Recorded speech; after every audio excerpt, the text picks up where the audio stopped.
faly mifankahita amintsika rehetra eto amin'ity fandaharana fampaherezana ity ary manonona ny fiadanan'ny tompo any amin'ny isa-tokantrano tsirairay avy manareo mpanaraka rehetra izao fandaharana izao. Tsy irery ianao, fantany ny fitolomanao, fantany ny fitolomanao. Andeha mialohany andraisantsika izany loha hevitra izany dia hivavaka isika. Ray malala tsara indrindra zay any an-danitro, fantatrao tokoa ny fitolomanay. Androany tompo dia hoentinay eto anatrehanao izany. Andinika ny teninao izahay. Ny azonay antoka dia anome anay ny vahaolana ary aniraka ny fananao masina hitarika anay ahafahanay mahafantatra ny tianao ambara aminay amin'ity fotoana ity, amin'ny anaran'i Jesosy. Amen. Tsy irery ianao, fantany ny fitolomanao. Ao amin'ny Isaia 1:7, dia ny andininy 10. Isaia 1:7 dia ny andininy 10. Dia izao no ambaran'ny tenin'Andriamanitra indray ho anao androany. Aza matahotra ianao, fa mombanao aho. Aza mierikerika foana, fa izao no Andriamanitrao. Mampahery anao aho sady mamonjy anao. Eny, mitantana anao amin'ny tanakavanan'ny fahamarinako aho. Raha vao maheno izany tenin'Andriamanitra izany ry hava-malala, dia tô mahazo hery sahady, tô efa mahazo antoka sahady, fa ay tena fantatra Andriamanitra tokoa, ay tena tsy irery tokoa isika, satria Andriamanitra dia momba antsika. Andriamanitra dia mitarika antsika any amin'ny fahatsarana izany. Fantatr'Andriamanitra tsara ny sarotra sy ny fahoriana atrehantsika. Efa voafeny izany. Ary tiako androany, raha hiteny ianao izay manaraka ity fandarana ity manao hoe anaraka ity tenin'Andriamanitra ty, efa voafen'Andriamanitra ny zavadrehetra, ary azony atao ny mife ireo olana, ireo fitolomana izay nataonao hatr'izay. Ka tsy ilaina ny mahatsiaro irery, tsy ilaina ny mahatsiaro irery, satria Andriamanitra dia manome toky fa momba antsika Andriamanitra. Matetika izy dia miasa ao anatin'ny fotoana tsy ampoiziny mba hitondrana vahaolana sy fifaliana eo amin'ny fiainanao. Indray andro dia misy tantarana vehivavy anankiray niady mafy izy mba hanorina orinasa kely. Zany hoe mba te hivelona amin'ny fiainany ity vehivavy ity, dia mba hanangana orinasa kely izy teo amin'ny fivelomany. Ny salasala nefa izy. Inona ozy izy ianareo no nampisalasala azy? Ary niatrika fanamby maro izy ka nahatonga azy ho ny salasala.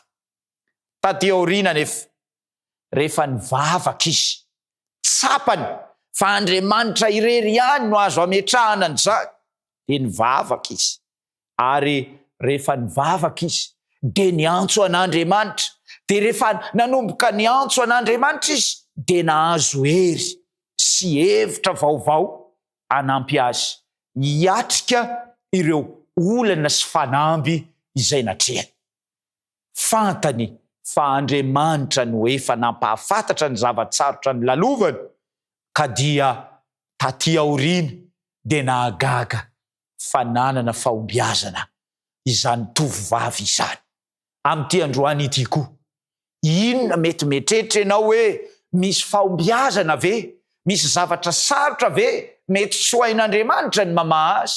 Fa ity tovovavy ity dia nahazo fahombiazana. Ianao koa androany, isika rehetra izay manaraka eto androany, afaka mahazo fahombiazana ianao. Efa fantatr'Andriamanitra io fitolomanao io.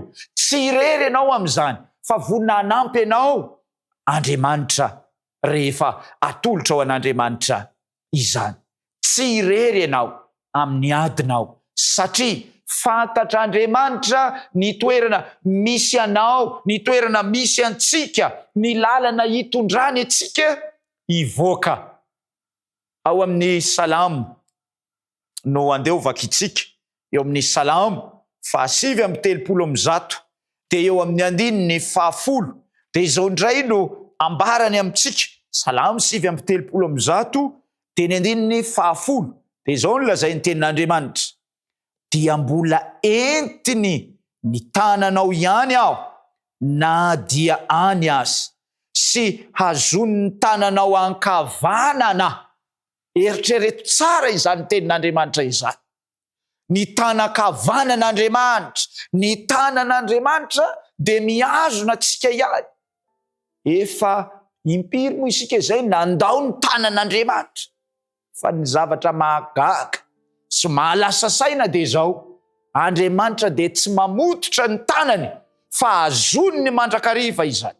Raisy ny mandrakariva ny tanantsika, raisy ny mandrakariva isika rehefa mitondra ny fitolomantsika, rehefa mitondra ny olantsika eo anatrehan'Andriamanitra. Tsy irery ianao, fantatr'Andriamanitra ny olanao. Androany ary matoky an'Andriamanitra, matoky azy tanteraka fa io fitiavan'Andriamanitra io dia mitantana atsika ary azo antoka fa afaka manana finoana zany isika androany fa ay na mbola tsy miteny aza isika, na mbola tsy nanonona akory aza isika, efa fantatr'Andriamanitra ny fitolomanao. Ny vahaolana zany dia izao, aza misalasala fa atolory azy fa omen'Andriamanitra, hoafahan'Andriamanitra amin'izany fitolomana izany ianao. Iriko androany, raha tsy tondra ny fitolomanao ho samirery intsony ianao, fa izao hiaraka amin'Andriamanitra satria Andriamanitra dia mombanao, momba antsika mandrakariva. Andeha hiaraka hivavaka isika, ametrahantsika izany loha hevitra izany eo anatrehan'Andriamanitra. Ray malalo, fantatrao ny fitolomanay, nampanantena ianao androany, fa tsy irery izahay satria efa raisinao an-tanana izany. Irinay ary Tompo, ny andraisanao an-tanana izany olana izany, izany fitolomana izany, ka mba ho olona vaovao mahatoky eo anatrehanao izahay manomboka amin'ity androany ity. Amin'ny anaran'i Jesosy. Amen.